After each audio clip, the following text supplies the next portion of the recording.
Hi guys, welcome back to some NRL stuff, and today we'll be ranking the 2021 NRL halfbacks based off this year's form, so not previously, this year's form, and we have 16 players across 16 different clubs and 5 categories: elite, dominating games, which is sort of 5 categories, so elite, dominating games, quality, dominate some games and are consistent, do the job, will steer your team around and do a serviceable job for your team. Not that great, they've showed glimpses but haven't performed and unproven. They haven't had much experience in the NRL, and it's hard to sort of judge them from their first couple of games. So let's get straight on to ranking these players.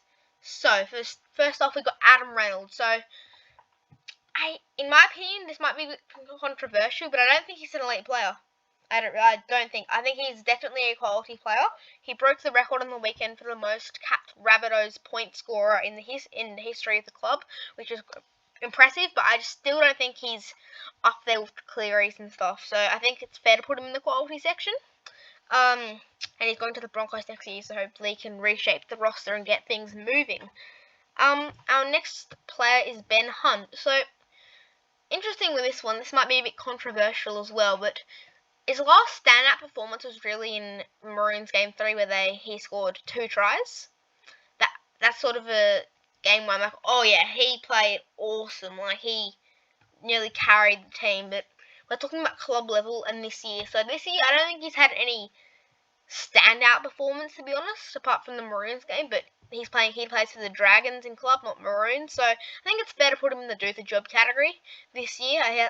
He hasn't been out of this world, and I certainly don't think he's worth the price tag he's getting paid. So our next player is Brodie Croft. So in 2019, he showed glimpses of the Storm, but obviously Storm are a great club and managed things really well. But as you can see, Brisbane aren't as good, and he showed glimpses. He's been dropped, brought back in, brought back in. He's going to the Super League next year, so he hasn't had he's had no stand-up performances, so I think it's fair to put him in the not that great category. Like, honestly, he's never really had a star game apart from 2019 with the Storm.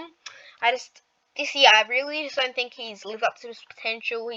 When coming across from the Melbourne Storm in 2019 to 2020, I was expecting him to be among the top 7-8 halfbacks in the game, but really, probably the bottom 3 or 4, really. He has really not lived up to his potential. I think he's I just don't think he's a quality player.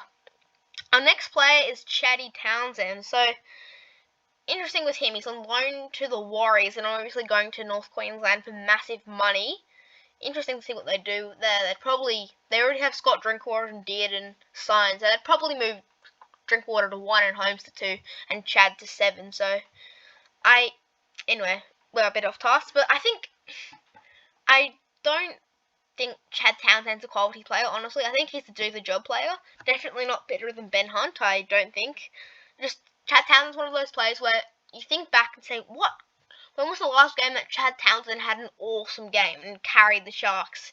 And you sort of think back with the Clearys, I could say 5 weeks ago before he got injured. But really with him, I just can't think of a game in the last couple of years, or even this year, where he's had an outstanding game, who really carried the Sharks. 2 try assists, 5 tackle breaks, couple of line breaks assists, stuff like that. But he just hasn't had a standout game in the last year, so I think it's fair to put him in the job category. Now, DCE, so this might be a controversial decision. He's the captain of Queensland. He's the captain of the Seagulls. Could lead into a premiership. I honestly think he's an elite player. Like, not the best halfback in the game, but certainly in the top 3, honestly. I think he's just such a gun player. People are saying he's not that good, and he just rolls with turbo and stuff. But I honestly think he plays a major factor in the Manly Seagulls' general play, honestly. I definitely think he's an elite player. That might be controversial to some, but I think that's 100% fair. So our next player is Georgie Williams. So he's obviously not in the NRL anymore. He moved back to England because he had homesickness, which is understandable. He's only been in the NRL for 1 full season and a bit, so he's definitely not unproven, but he's still quite young, so he's a chance to come back to the NRL. I think it's fair to put him and do the job. Certainly better than Chad Townsend, but I just don't see him matching Adam Reynolds. Just tell me what you guys think. I don't think he's matching with Adam Reynolds, honestly. So I think it's fair to put him in the do the job category. Now, next guy is Jerome Hughes. So he started off a fullback and has become an absolute gun player, like such a good player. He's easily in the elite for me. Like, that's no question he's in the elite category. I think BCE is slightly better, but no question that Jerome Hughes in the top 3. Honestly, gun player. I'm not going to say much more. He just such a gun player. Really played every game this year for Melbourne, and so he's great running game, great general kicking game, tackles hard, just what you want from a halfback, outstanding player. So Jamal Fogarty, so he obviously injured his hand, but he's back in the team. I honestly don't think he's quality, and I don't think he's not that great. I think he's a do the job player, probably just above Townsend, I'd say, in terms of quality. He's pretty good kicking game, kicks goals pretty well, tackles pretty hard, captains the Titans, probably arguably one of their best players ahead of Fafita, but I think it's fair to put him in the do the job category. So our next player is Cody Nikorima. So he obviously hasn't played much halfback this year with what's his name, Chad Townsend, and also Chanel Harris-Tavita coming across. He only played a couple of games, so in that time it's been interesting what the Warriors do with him, because next year they signed Sean Johnson, and they'll at 7 and probably have Chanel Harris-Tavita at 6. So Warriors don't want him, but I think he's a pretty good 14. But we're talking about halfbacks, not 14s or 6s. So I think it's fair to put him in the not that great category. It might be controversial, better than Brodie Croft, hands down. But I just don't think he's one of those gun plays, if you know what I mean. Like, might be a bit controversial. I probably could move him to the do the job category if I wanted, but I just don't think he's a standout for the Warriors. I think the standouts are Fanor Blake, Lodge, and Chanel Harris-Tavita is pretty good, and Walshy. But when you think of the Warriors, you don't really think of him. You think of Reece Walsh, or you think of Brodie Shawvaasa-Sheck, who's obviously retired now. But you just don't really think of Cody Nikorima. I just don't think he's in that category yet. Carl Flanagan. So he actually had a pretty decent season on the Roosters in 2020.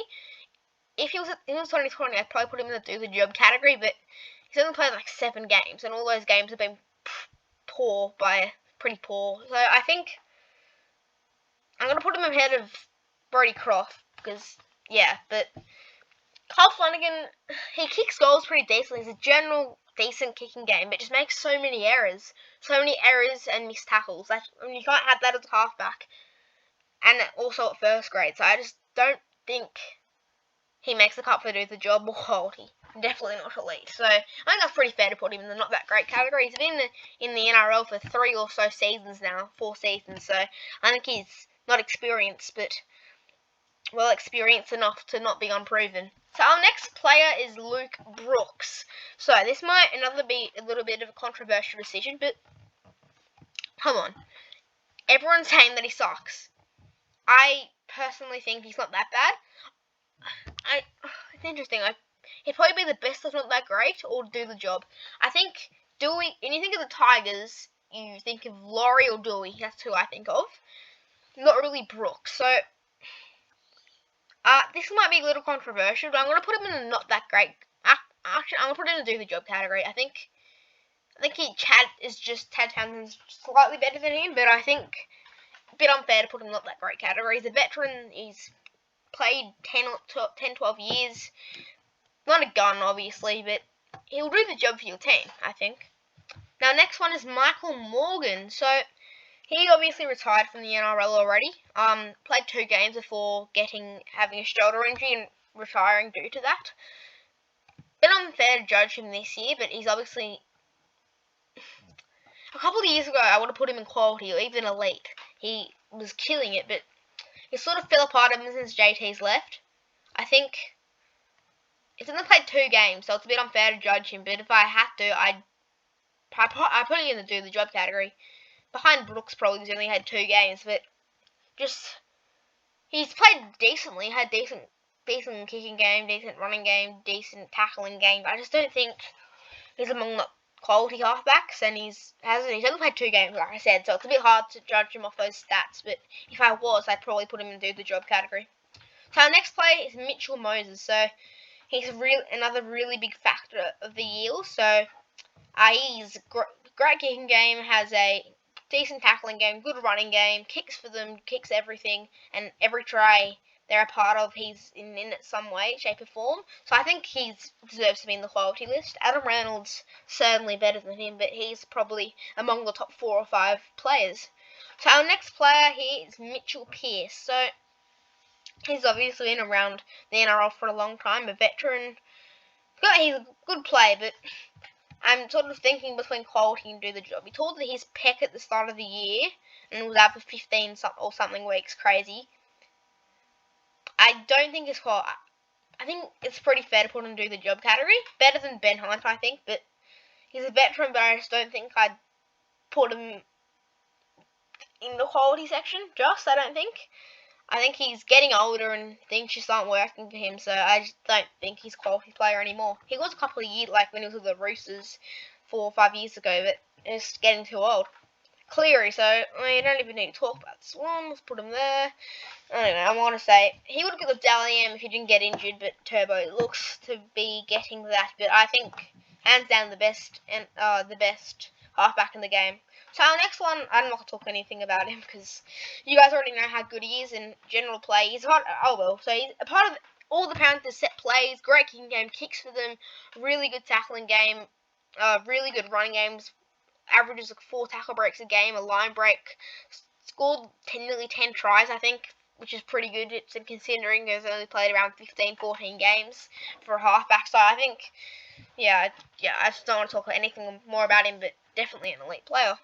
So Sammy August, he's done the job. I wouldn't put him in unproven. He's played nearly 1 full season. He's steered the Roosters pretty well along with Teddy and Jared Hargroves. I think in the next couple of years he's definitely a quality player, but at the moment I think it's fair only put him to this year. I think it's fair to put him above. I think it's fair to put him there, honestly. I think if we're doing this next year, hands down, he'd be in the top 6. But at the moment, he's just a bit young. He needs to eat more. He's pretty skinny, like 70 kilos or something. So if he gets fitter and older, more experienced, he'll learn more and get better. So honestly, I think he probably deserves to be there.